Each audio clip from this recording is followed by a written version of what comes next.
Good evening students. तो आज की क्लास में हम लोग पढ़ेंगे एरिया रिलेटेड टू सर्कल्स। तो ये है हमारा चैप्टर 12 और हम लोग एनसीईआरटी के सवालों को देखेंगे, सॉल्व करेंगे। तो चैप्टर 12 है area related to circle.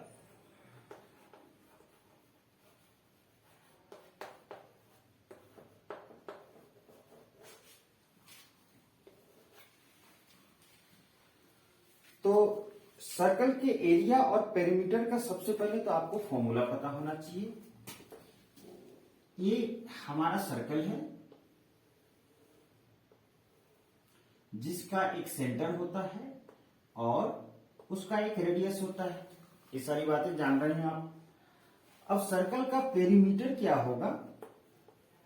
Perimeter of circle, इसे हम लोग सर्कमफेरेंस कहते हैं।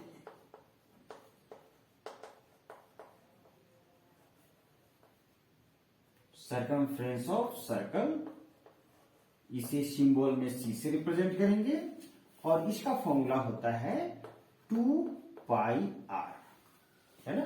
तो पाई की वैल्यू आपको पता है 3.14 या फिर 22/7 क्वेश्चन में दिया रहेगा, उसके अकॉर्डिंग आपको यूज करना है, अदरवाइज आपको 22/7 यूज करना है। एरिया की बात करें तो एरिया ऑफ सर्कल क्या होता है? तो एरिया ऑफ सर्कल का फॉर्मूला है हमारे पास πr²। तो ये दो महत्वपूर्ण फॉर्मूले हैं जिसको आपको दिमाग में रखना है एक्सरसाइज 12.1 के लिए। तो 12.1 सबसे पहले हम लोग देख लेंगे, जिसमें perimeter and area of circle के बारे में डिस्कस किया गया है। देन आफ्टर हम लोग बाकी चीजों को देखेंगे, आगे के कंसेप्ट को देखेंगे।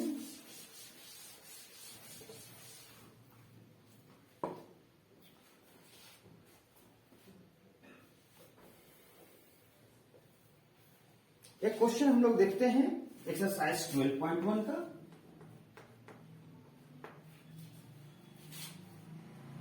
क्वेश्चन नंबर 1 है, the radius of two circles are 19 centimetre and 9 centimetre respectively. तो इस क्वेश्चन में टू सर्कल्स के रेडियस दिए हुए हैं, एक है 19 सेंटीमीटर और दूसरा हमारा रेडियस कितना है? 9 सेंटीमीटर है। Find the radius of the circle which has circumference equal to the sum of the circumference of the two circles. तो यहां पर क्वेश्चंस में हमारे पास क्या दिए हुए इंफॉर्मेशन? टू सर्कल्स दिए हुए हैं विथ रेडियस R1 है 19 सेंटीमीटर और R2 हमारे पास है 9 सेंटीमीटर। अब हमारे पास एक सर्कल है, कोई एक बड़ा सर्कल है जिसका सरकमफ्रेंस इन दोनों छोटे सर्कल के सरकमफ्रेंस के सम के इक्वल है। तो हमें क्या निकालना है? इस बड़े सर्कल का रेडियस निकालना है। ठीक है, इस बड़े सर्कल का रेडियस हमें निकालना है। तो कंडीशन के अनुसार इसको हम लोग C मान लेते हैं और इसका मान लेते हैं C1 और इसका सेकेंड सर्कल का C2। तो C का फॉर्मूला हमारे पास क्या होता है बच्चों? 2πr। C1 क्या हो जाएगा? 2πr1 और ये क्या हो जाएगा? 2πr2। तो यहां से आप 2π कॉमन लेकर के आप कैंसिल कर सकते हो। तो यहां R1 प्लस R2 हो जाएगा। 2π से 2π कैंसिल हो गया, यानी कि बड़े सर्कल का रेडियस क्या हम देख रहे हैं कि दोनों छोटे सर्कल के रेडियस के सम के बराबर होगा। यानी कि आप 19 प्लस 9 28 सेंटीमीटर बड़े सर्कल का रेडियस होगा। सही है। नेक्स्ट क्वेश्चन को देखते हैं।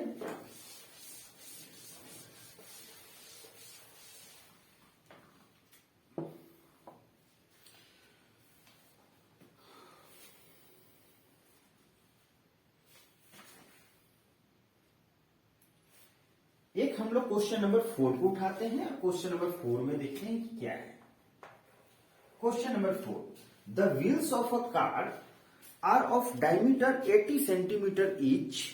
How many complete revolution does each wheel make in 10 minutes when the car is traveling at a speed of 66 kilometre per hour. इस क्वेश्चन में क्या दिया हुआ है, एक कार है और उस कार का जो व्हील है, जो चक्का है, उस चक्के का डायमीटर है 80 सेंटीमीटर ईच, यानी कि चारों चक्का बराबर ही ना होगा। तो व्हील का डायमीटर कितना है, डायमीटर डी ऑफ व्हील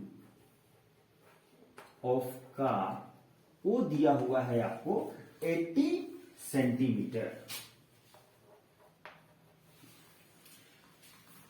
अब क्वेश्चन है कि how many revolution does each wheel make in 10 minutes. Car का स्पीड दिया हुआ है, स्पीड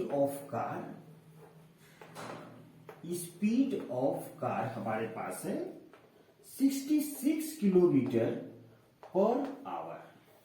और क्वेश्चन में है कि ईच व्हील 10 मिनट्स में कितने रिवोल्यूशन बनाता है। 10 मिनट्स में नंबर ऑफ रिवोल्यूशन क्या होगा, ये आपको फाइंड करना है। नंबर ऑफ रिवोल्यूशन, कितनी बार चक्का घूमेगा, यानी कि चक्का 10 मिनट में कितनी बार घूम जाएगा। ठीक है, यदि एक चक्के की बात करें तो 10 मिनट के टाइम में वो कितनी बार घूम जाएगा, कितना रिवोल्यूशन बनाएगा, ये आपको इस क्वेश्चन में फाइंड करना है 10 मिनट में। तो देखिए, कार का स्पीड है 66 किलोमीटर पर आवर। ठीक है, तो यानी कि 1 घंटे में वो कितना डिस्टेंस जाता है, तो 66 किलोमीटर डिस्टेंस जाता है। और जबकि हमारा कैलकुलेशन किसमें करना है बच्चों, 10 मिनट में, तो कितना जाएगा डिस्टेंस 10 मिनट में, तो 60 मिनट्स में डिस्टेंस कितना जाता है, 66 किलोमीटर, जिसको आप सेंटीमीटर में कन्वर्ट कर दो तो कितना हो जाएगा, ये मीटर और ये सेंटीमीटर। ठीक है, तो आपको 10 मिनट में कितना जाएगा डिस्टेंस, तो 66, 1 2 3 4 5 डिवाइड बाय 60 और इंटू 10, तो ए कट गया, ये यहां 1 1, तो 1 1 1 2 3 4 5, 1 2 3 4 5, इतना सेंटीमीटर का डिस्टेंस हो जाएगा। क्योंकि हमने कैलकुलेशन किस में रखा है, हमने कैलकुलेशन इसको कन्वर्ट कर दिया किलोमीटर से सेंटीमीटर में। अब आते हैं कि 10 मिनट में डिस्टेंस हो गया, अब इस डिस्टेंस को जाने में कितना बार चक्का घूमेगा, ये हमारा क्वेश्चन है। तो एक बार जब चक्का घूमेगा, चक्का एक बार घूमेगा, व्हील एक बार घूमेगा, तो अपने ये क्या है, सरकमफ्रेंस है, तो सरकमफ्रेंस के इक्वल में वो डिस्टेंस को कवर करेगा। ठीक है, तो एक चक्कर का डिस्टेंस आप निकालोगे तो कितना हो जाता है, डिस्टेंस इन 1 रिवोल्यूशन क्या होगा, 1 रिवोल्यूशन वो होगा उसका सरकमफ्रेंस, यानी कि 2 पाई आर। तो 2 पाई हो गया 22/7, और आर हमारे पास कितना है, तो आर इसका है 80 सेंटीमीटर, आपका इसका डायमीटर है, तो आर हमारे पास है 40 सेंटीमीटर, तो 2 पाई आर ये हो गया। अब इतना डिस्टेंस, इतना सेंटीमीटर एक रिवोल्यूशन में, अब इतने डिस्टेंस में कितने रिवोल्यूशन, तो एक रिवोल्यूशन के डिस्टेंस से इस टोटल डिस्टेंस को आप डिवाइड कर दोगे तो आपको मिल जाएगा नंबर ऑफ रिवोल्यूशन। तो इस क्वेश्चन में आप नंबर ऑफ रिवोल्यूशन कैसे निकालोगे, number of revolution equal total distance आपका जो भी है 1 2 3 4 5, और उसको एक रिवोल्यूशन में जो डिस्टेंस जा रहा उससे आप डिवाइड कर दो, और फटाफट आप लोग कैलकुलेशन इसे करके दिखाओ कि कितना आंसर आता है।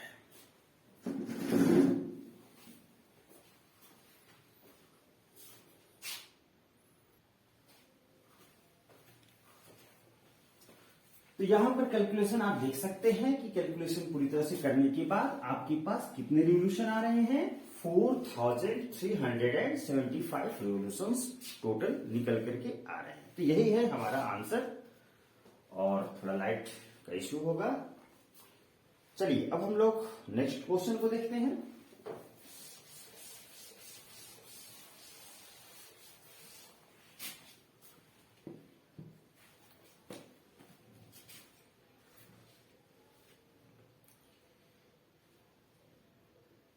एक क्वेश्चन नंबर एग्जाम्पल 1 है, इस एग्जाम्पल को हम लोग देख लेते हैं।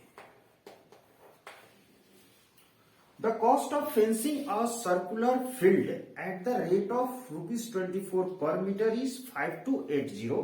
The field is to be plowed at the rate of 0.50 per meter square. Find the cost of plowing the field. इसमें क्या दिया हुआ है कि एक सर्कुलर फील्ड है, उसका फेंसिंग करना है। तो जब सर्कुलर फील्ड है और आप उसे फेंसिंग करोगे तो फेंसिंग कहां करोगे? उसके बॉर्डर में करोगे, उसके बॉर्डर में फेंसिंग करोगे, तार लगाओगे, है ना। तो उसके सरकमफ्रेंस से हमारा लेना देना रहेगा, आप दिमाग में रखोगे। तो किस तरह से क्या रेट है, कॉस्ट क्या बैठेगा पर मीटर का ₹24। तो कॉस्ट ऑफ फेंसिंग क्या है? कॉस्ट ऑफ फेंसिंग हमारा दिया हुआ है, तार लगाने का रेट वो है ₹24 पर मीटर, यानी कि 1 मीटर में कितना कॉस्ट बैठेगा? ₹24 बैठेगा। और टोटल कॉस्ट हमारे पास आ रहा 5280। टोटल कॉस्ट कितना है? वो हमारे पास है ₹5280। ओके, अब ये तो हो गया फेंसिंग का। अब दूसरी तरफ कह रहा कि उसी सर्कुलर फील्ड को जोता जाना है, प्लाउड करना है, उसका रेट दिया हुआ है ₹0.50 पर मीटर स्क्वायर। तो rate of flowing the field को कितना दिया हुआ है? ₹0.50 पर मीटर स्क्वायर। आपको क्या निकालना है? Total cost of flowing. Total cost क्या बैठेगा वो आपको इसमें इस क्वेश्चन में फाइंड करना है। तो देखिए इस क्वेश्चन में मैं आपको क्लियर कर देता हूं कि आपको क्या जानकारी दी हुई है और क्या निकालनी है। तो यहां पर एक टोटल कॉस्ट है फेंसिंग करने का और उसका रेट ही दिया हुआ है पर मीटर। तो यदि रेट से आप टोटल कॉस्ट को डिवाइड करोगे तो आपको क्या निकलेगा? वो सरकमफ्रेंस निकल जाएगा, क्योंकि मैंने बताया था कि फेंसिंग जो आप करोगे वो अलोंग द सरकमफ्रेंस करोगे। तो जब आपको टोटल कॉस्ट को रेट से डिवाइड करोगे, फेंसिंग के रेट से, तो सरकमफ्रेंस आपको मिल जाएगा। अब उस सरकमफ्रेंस को आप क्या करोगे? सरकमफ्रेंस का फॉर्मूला लगाओगे 2πr और 2πr के इक्वल कर दोगे उसे, जो कि कितना है? टोटल कॉस्ट को इस 24 से डिवाइड करके आया है। तो यहां से आपका r का वैल्यू निकल जाएगा। रेडियस 2π/22। आप इसे कैलकुलेट करके यहां से आप फाइंड कर सकते हो। जब आपने r फाइंड कर लिया तो आप फ्लोइंग करने के लिए क्या करना होगा? एरिया चाहिए।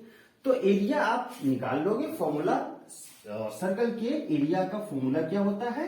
एरिया का फॉर्मूला होता है πr²। r हमें पता चल चुका है और πr² फॉर्मूले को यूज करके हम एरिया निकाल देंगे। उस एरिया को 0.50 से जब आप मल्टीप्लाई कर दोगे, उसको क्या करोगे? 0.50 से मल्टीप्लाई कर दोगे तो आपको टोटल कॉस्ट ऑफ फ्लोइंग आ जाएगा। तो चलिए इसको देखते हैं फटाफट में।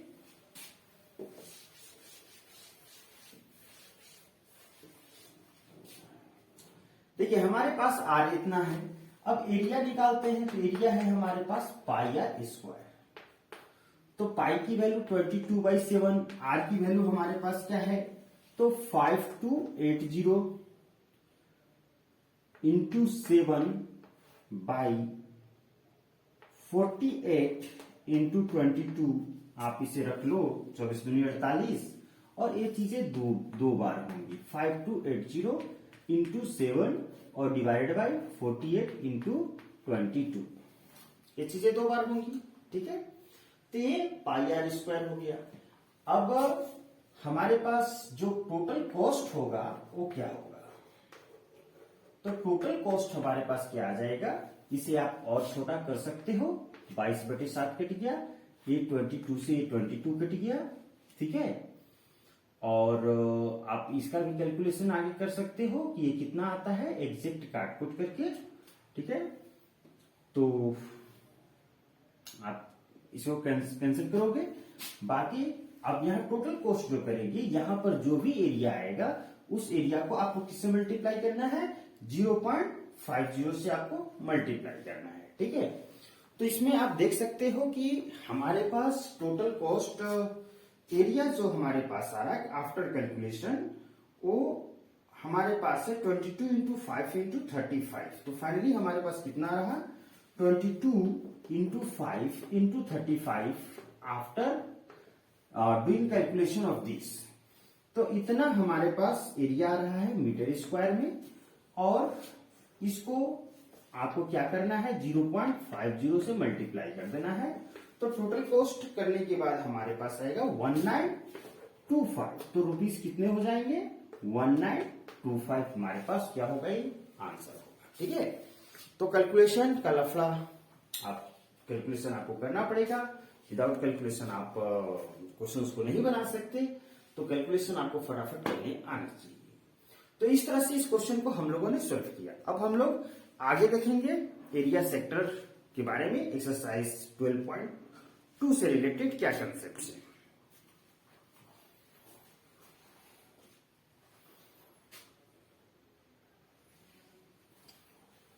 तो बच्चों अगली क्लास में हम लोग देखेंगे एरिया रिलेटेड टू सर्कल का एक्सरसाइज 12.2, जिसे हम लोग अपने नेक्स्ट वीडियो में अगली क्लास में देखते हैं।